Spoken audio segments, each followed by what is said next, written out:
बात इतनी है कि हजरत सुलेमान अलैहिस्सलाम के दरबार में भी ये बात हुई थी कि सुलेमान अलैहिस्सलाम के दरबार में सारे परिंदे हाजिर थे, एक परिंदा नहीं आया था, हुदहुद लेट से आया। सुलेमान अलैहिस्सलाम जलाल में कहा उसको मैं सजा दे दूंगा। बहुत देर के बाद आया, पूछा कि तेरा उज्र बता, क्यों तू ताखिर से आया। ये भी कुरान की बात कर रहा हूं, 19वें पारे में उठा करके आप पढ़ लेना इसको। उसने कहा ऐ अल्लाह के नबी, मैं उड़ते उड़ते एक ऐसी जगह पर चला गया था जहां देखा लोग शिर्क कर रहे हैं, सजदा कर रहे हैं एक औरत को, सजदा करते हैं सूरज को, और एक औरत उनकी हाकिम है, औरत उनके ऊपर हुकूमत कर रही है जिसका नाम सबा बल्कीस है। सुलेमान अलैहिस्सलाम ने कहा अच्छा ऐसा है, तो जा करके अब सुलेमान अलैहिस्सलाम ने कहा मेरा खत दे दो, अल्लाह की बारगाह में वो सरबसुजूद हो जाए, शिर्क को छोड़े और वो ईमान लाए। खत ले जा करके दिया गया, कौन? परिंदा ही। वो औरत मानने से इनकार कर दी, जो भी मामला है, और वो लड़ना चाहती थी, अपनी फौज लेकर के सुलेमान अलैहिस्सलाम के पास आना चाहती थी। फौज लेकर वो निकली, लेकिन उसके साथ एक मामला था। वो जिस तख्त पर बैठती थी वो दुनिया का सबसे महंगा तख्त था। ऐसा तख्त था कि सोने और चांदी से जड़ा हुआ, हीरे कीमती उस पे लगे हुए, और उस तख्त की हिफाजत के लिए 7 दरवाजे बने हुए थे। हर दरवाजे पर संतरी पहरेदार खड़े। सुलेमान अलैहिस्सलाम को ये बात हुदहुद ने बताई, लेकिन ये तो जिक्र कुरान में इसका नहीं है। लेकिन सुलेमान अलैहिस्सलाम को ये मालूम था कि उसका तख्त है। वो गैब के जानने वाले को ही नबी कहा जाता है। आपने सिर्फ अपने मजमे में इतना कहा, सुना है बल्कीस अपने यहाँ से निकले। बल्कीस कहाँ रहती थी? यमन में। सुलेमान अलैहिस्सलाम कहाँ रहते थे? फिलिस्तीन में। आप डिस्टेंस आज के जमाने में भी नाप के देख लेना कितने किलोमीटर का है। यमन कहाँ है और फिलिस्तीन कहाँ है। सुलेमान अलैहिस्सलाम ने अपने मजमे में सिर्फ इतना कहा, कोई है जो बल्कीस के आने से पहले वो तख्त मेरे पास लेकर आ जाए। जो तख्त हिफाजत में है, 80 गज लंबा, 40 गज चौड़ा, छोटा मोटा नहीं है, 80 गज लंबा, 40 गज चौड़ा और उतना ही मोटा। तो सुलेमान अलैहिस्सलाम ने जब ये कहा तो किसने जवाब दिया सबसे पहले? वो भी कुरान में, क़ाल इफ़रीतुम मिनल जिन्नि अना आतीका बिही क़ब्ल अन तक़ूम मिन मक़ामिक। एक जिन खड़ा हुआ, जिन्नात जो मुवक्किल हाजिर करने के लिए बाबा लोग चिल्ले कर रहे हैं, उनको भी बयान कर रहा हूं मैं। कुछ लोग ये समझते हैं जिन्नात मिल जाना चाहिए, हाथ में वो कर दूंगा, ये कर दूंगा। जिन्नात हाथ में आ गए तो पूरी बैंक लूट लूंगा, जिन को लगा दूंगा, थैले भर भर के पैसे ला कर दे देगा। जिन की हैसियत क्या है तुम्हें पता भी नहीं, किसी दिन उठा के तुमको ही पटक देगा। जिन क्या कहता है कुरान में है, ऐ अल्लाह के नबी मैं ला के दूंगा, वो तख्त मैं ला करके दूंगा। कब तक? आपकी ये मजलिस खत्म होने से पहले।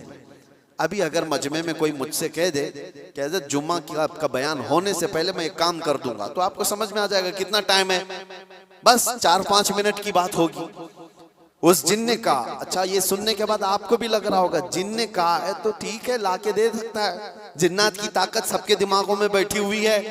जिन तो मतलब जिन है, यहां से उड़ा उधर पहुंचा, उधर से उड़ा इधर पहुंचा, यही दिमाग में है ना। कुछ भी कर सकता है जिन, ये सबके दिमाग में है। लेकिन सुलेमान अलैहिस्सलाम ने उस जिन से कहा नहीं, इससे भी जल्दी कोई ला सकता है। दूसरा जिन नहीं खड़ा हुआ, क्या इस जिन को इतनी ताकत नहीं है, मैं ला सकता हूं। दूसरा जिन नहीं खड़ा हुआ। कुरान कहता है क़ाल अल्लज़ी इंदहु इल्मुम मिनल किताब, किताब का इल्म जिसके पास था, अल्लाह का एक वली खड़ा हुआ सुलेमान अलैहिस्सलाम की उम्मत में। वो कहता है अल्लाह का वली, जिनका नाम आसिफ बिन बरकिया बताया जाता है, उन्होंने कहा अना आती कभी क़ब्ल अन यरतद्द इलैका तरफुक। ऐ अल्लाह के नबी मैं वो तख्त लाऊंगा। कितनी देर में? कहा कि आपकी पलक झपकने से पहले। और फिर कुरान कहता है फलम्मा रआहु मुस्तक़िर्रन इंदहु। सुलेमान अलैहिस्सलाम की बात कंप्लीट भी नहीं हुई थी, आपने पलट कर देखा तो वो तख्त वहां हाजिर था। कौन लाया? सुलेमान अलैहिस्सलाम खुद नबी हैं, उनका पावर अपनी जगह पर, लेकिन लाने वाला नबी नहीं था, वो उस उम्मत का वली था। किस उम्मत का? बनी इसराइल में है। सुलेमान अलैहिस्सलाम बनी इसराइल के नबी हैं। बनी इसराइल के एक उम्मती वली ने वो तख्त पलक झपकने से पहले हाजिर कर दिया। 1000 किलोमीटर से भी ज्यादा का डिस्टेंस है यमन और फिलिस्तीन में, ज्यादा है, उससे ज्यादा है, और तख्त पलक झपकने से पहले लाकर हाजिर कर दिया। और कुरान की आयतें पढ़ो, उन्होंने ये नहीं कहा मेरे बाजू की ताकत है, मेरी कुव्वत है, मैं इतना पावरफुल हूं, बल्कि तख्त हाजिर करके उसके बाद सुलेमान अलैहिस्सलाम ने क्या कहा, हाज़ा मिन फज़्ल रब्बी, ये मेरे रब का फजल है, ये मेरे रब का फजल है।